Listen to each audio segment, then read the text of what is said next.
पनवेल महानगरपालिका व्हावी अथवा नाही या संदर्भात आपण विविध पक्षांच्या भूमिका जाणून घेतल्या होत्या। त्यामध्ये वेगवेगळ्या मान्यवरांनी आपली वेगवेगळी मते व्यक्त केली होती आणि आता कालच पनवेल महानगरपालिका स्थापन व्हावी या संदर्भात शासनाची पहिली अधिसूचना जारी करण्यात आलेली आहे। आपल्यासोबत शेतकरी कामगार पक्षाचे जिल्हा चिटणीस बाळराम पाटील साहेब उपस्थित आहेत। त्यांच्याकडून आपण जाणून घेऊया शेतकरी कामगार पक्षाची याबाबत काय भूमिका असणार आहे आणि पुढील रणनीती त्यांची कशा पद्धतीने असणार आहे। नमस्कार साहेब। नमस्कार। कालच शासनाने पनवेल महानगरपालिका स्थापन व्हावी या संदर्भात पहिली अधिसूचना जारी करण्यात आली आहे। याकडे आपण कसं पाहता आणि भविष्यात आपण याविषयी कुठली रणनीती आखणार आहात? पनवेल महानगरपालिका होणार म्हणून सातत्यानं 6-7 महिने चर्चा चालू होती।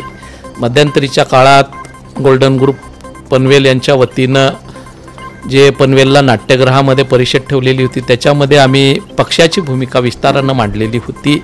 आज पनवेल तालुक्याची एकंदर परिस्थिती बघितली तर पनवेल तालुक्याला विकास यंत्रणा म्हणून सिडको, नैना, MMRDA, TP अशा विविध 5 यंत्रणांकडे पनवेल तालुका विकासाच्या दृष्टीनं विकास यंत्रणा म्हणून आहे।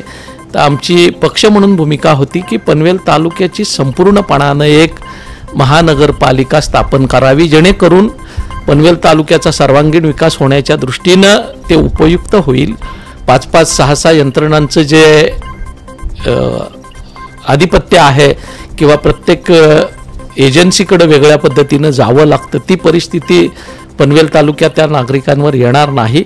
तर एकच एक महापालिका पनवेल तालुक्याची झाली तर विकासाच्या दृष्टीनं ते जास्ती सोयीचं किंवा संयुक्तिक होईल अशी आमची भूमिका होती। कालच नगरविकास विभागाच्या वतीनं शासनाचे उपसचिव डॉक्टर सुधाकर शिंदे यांच्या नावानं जी अधिसूचना प्रसिद्ध झालेली आहे त्याच्यामध्ये सिडकोनं विकसित केलेला बराचसा नोड, पनवेल नगरपालिका क्षेत्र आणि परिसरातल्या काही अर्धविकसित ग्रामपंचायतींचा समावेश केलेला आहे। तर त्या दृष्टीनं ह्या अधिसूचनेचा व्यवस्थित अभ्यास करून आम्ही मंडळी लवकरच ह्या बाबतीतली आमची भूमिका नक्की करणार आहोत।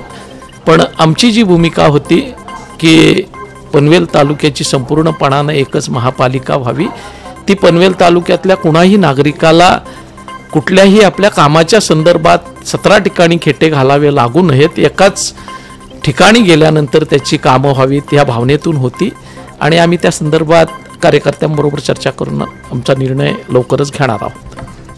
आता ग्रामपंचायतीच्या निवडणुका देखील जाहीर करण्यात आहेत आणि महानगरपालिकेची अधिसूचना जारी करण्यात आलेली आहे।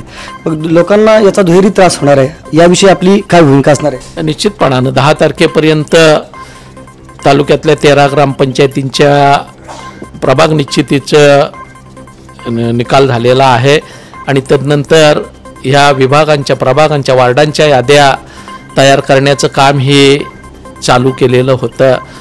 पण आज ज्या 13 ग्रामपंचायती जी अधिसूचना प्रसिद्ध झाली त्याच्यामध्ये समाविष्ट करण्यात आलेल्या आहेत। निश्चितपणानं ह्या गोष्टीचाही विचार आपल्याला करावा लागणार आहे, कारण एकदा की या ग्रामपंचायतींची निवडणुकीची प्रक्रिया जाहीर झाली की महापालिका होणंही कायद्याच्या दृष्टीनं थोडंसं अडचणीचं होणार आहे। किंबहुना पनवेल नगरपालिकेच्या निवडणुकीचे डोहाळे आता साऱ्यांनाच लागलेले होते, त्या बाबतीतही शासनाला काही निर्णय घ्यावे लागणार आहेत। या साऱ्या मुद्द्यांचा व्यवस्थित परामर्श घेऊन आम्ही मंडळी आमचा कार्यकर्त्यांसमवेत चर्चा करून निर्णय घेऊन नंतर पत्रकार परिषदेत आपल्याला कळवलं जाईल।